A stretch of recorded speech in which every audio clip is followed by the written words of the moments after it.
Chapter 7 Jerubbaal, that is, Gideon. And all the men who were with him got up early and camped near the spring of Harod. The camp of the Midianites was in the valley to the north, near the hill of Mori. The Lord God said to Gideon, "If I allowed that, you might think you won without my help. Announce the following to the people. You have too many people, and for that reason I cannot let you defeat the Midianites.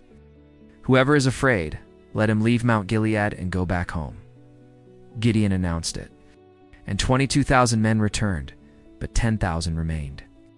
And the Lord said to Gideon, "If I say that a man should go with you, he will go. There are still too many.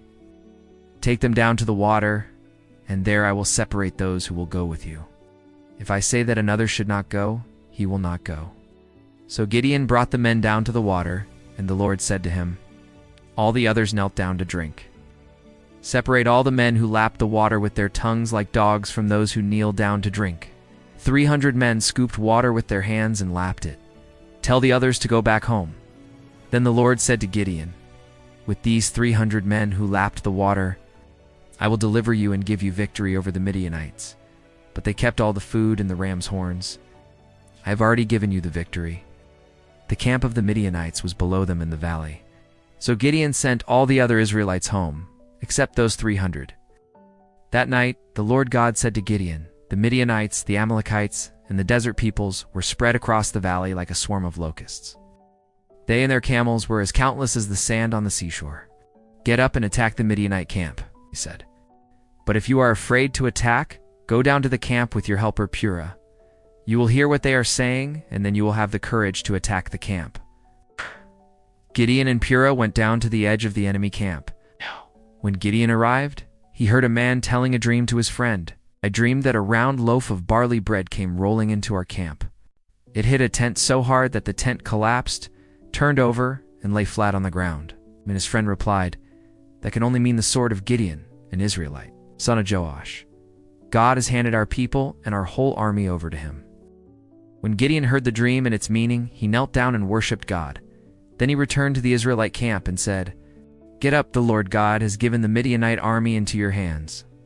Gideon divided the 300 men into 3 groups and gave each man a ram's horn and a clay jar with a torch inside. He said, "Watch me.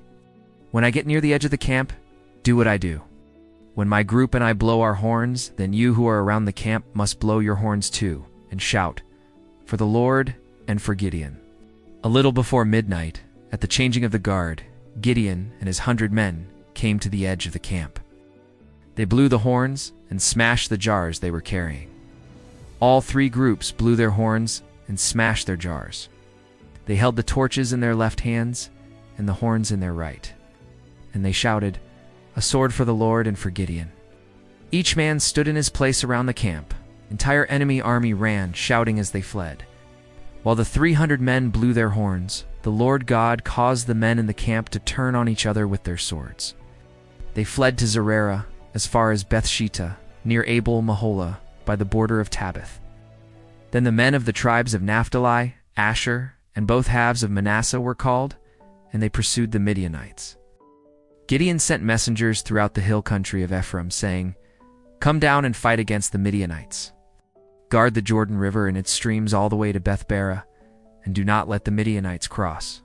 So the men of Ephraim came and took control of the Jordan River and the streams all the way to Beth-barah. They captured Oreb and Zeb, the 2 Midianite commanders. They killed Oreb at the rock of Oreb and killed Zeb at the wine press of Zeb. They continued chasing the Midianites and brought the heads of Oreb and Zeb to Gideon, who was east of the Jordan River. Chapter 8 The men of the tribe of Ephraim said to Gideon, "Why didn't you call us when you went to fight the Midianites? Why did you treat us this way?" And they had a fierce argument with him. But Gideon answered them, "What I did is nothing compared to what you did. Even the least of Ephraim's men did more than all the men of the Abiezer clan. God handed over to you Oreb and Zeb, the Midianite leaders. What have I done that can compare to that?" When Gideon said this, the men of Ephraim calmed down. Gideon and his 300 men came to the Jordan River and crossed it. They were exhausted, but continued pursuing the enemy. Gideon said to the men of the city of Sukkot, "I'm pursuing the Midianite kings Zebah and Zalmunna, and my men are worn out. Please give them some food." But the leaders of Sukkot replied, "Why should we give food to your army? You haven't even captured Zebah and Zalmunna yet." Gideon replied, "Very well. When the Lord hands Zebah and Zalmunna over to me, I will tear your flesh with desert thorns and briars." Then he went to Penuel and made the same request, but the men there gave him the same answer as in Sukkot. So Gideon said, "When I return safely, I will tear down this tower." Zebah and Zalmunna were in Karkor with their army. Out of the entire army of the eastern peoples, only 15,000 men were left. 120,000 had been killed. Gideon went up by the route of the nomads east of Nobah and Jogbehah and attacked the unsuspecting army. Zebah and Zalmunna fled, but he pursued and captured them, defeating their whole army. Gideon, son of Joash, returned from the battle by the pass of Heres. He captured a young man from Sukkot and questioned him. The young man wrote down for Gideon the names of the 77 officials and elders of Sukkot. Then Gideon went to the men of Sukkot and said, "Do you remember how you taunted me, saying you wouldn't give food to my exhausted men, because I hadn't captured Zebah and Zalmunna yet?" And he took the desert thorns and briars and punished the leaders of Sukkot with them. He also tore down the tower of Penuel and killed the men of the city. Then Gideon asked Zebah and Zalmunna, "What kind of men did you kill at Tabor?" They replied, "Men who looked like you." Each one had the look of a prince. "They were my brothers," Gideon said, "the sons of my own mother. As surely as the Lord lives, if you had spared them, I would not kill you." Then he said to Jether, his oldest son, "Get up and kill them." But the boy did not draw his sword, because he was afraid he was still just a boy. So Zebah and Zalmunna said, "Come, do it yourself. It takes a man to do a man's job." So Gideon stepped forward and killed them. Then he took the crescent ornaments from their camels' necks. The Israelites said to Gideon, "You saved us from the Midianites. Be our ruler, you, your son, and your grandson." But Gideon replied, "I will not rule over you, nor will my son. The Lord will rule over you." Then he said, "I do have one request. Each of you give me an earring from your share of the plunder." The men replied, "We will gladly give them." They spread out a cloak, and each one threw an earring from his plunder onto it. The gold earrings weighed about 30 kilograms. Not counting the ornaments, pendants, and purple garments the Midianite kings wore, or the crescent ornaments from the camels' necks. Gideon made an idol from the gold and placed it in Aphrah, his town.